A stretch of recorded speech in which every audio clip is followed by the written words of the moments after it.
भरपूर अभ्यास करून यश नाही मिळत आहे म्हणताय? थांबा, पण खरंच आपण अभ्यास करताय का आभास आहे?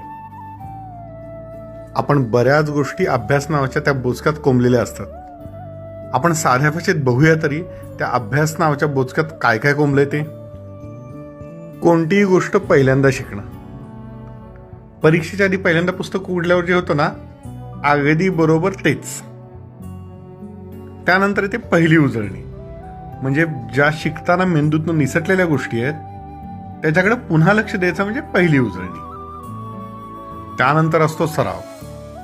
सराव म्हणजे जवळपास रट्टा किंवा घोकमपट्टी. शिकलेलीच तीच प्रक्रिया पुन्हा पुन्हा घोटवायची, म्हणजे फक्त वेग वाढण्याकरता याचा उपयोग आहे.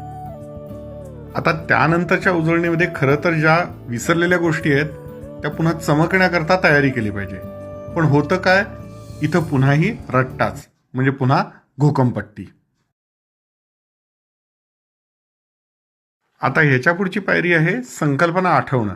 वही, पुस्तक, पेन कोणत्याही साहित्याशिवाय फक्त मेंदूमध्ये संकल्पना आठवणं.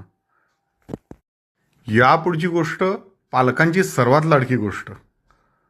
त्यांना अभ्यास करताना दिसलं पाहिजे म्हणून डोक्याचा वापर न करता लिहिणं, वाचणं, ऐकणं, बघणं हे विद्यार्थ्यांना करणं, पण अभ्यासासारखी कृती फक्त. आता जरा एक क्षण श्वास रोखून धरा. या सगळ्या ज्या गोष्टी बघितल्या या म्हणजे फक्त पुनरावृत्ती आहे शिकलेल्या गोष्टीची, खरा अभ्यास नाही आहे. मग साहजिकच तुम्ही विचाराल अभ्यास म्हणजे काय. सोपी व्याख्या म्हणजे एकच गोष्ट कुतूहलानं, वेगवेगळ्या पद्धतीनं, वेगवेगळ्या दृष्टिकोनातनं, वेगवेगळ्या पैलूतनं बघून आकलन करणं आणि ती वेगवेगळ्या पद्धतीनं वापरता येणं म्हणजे अभ्यास.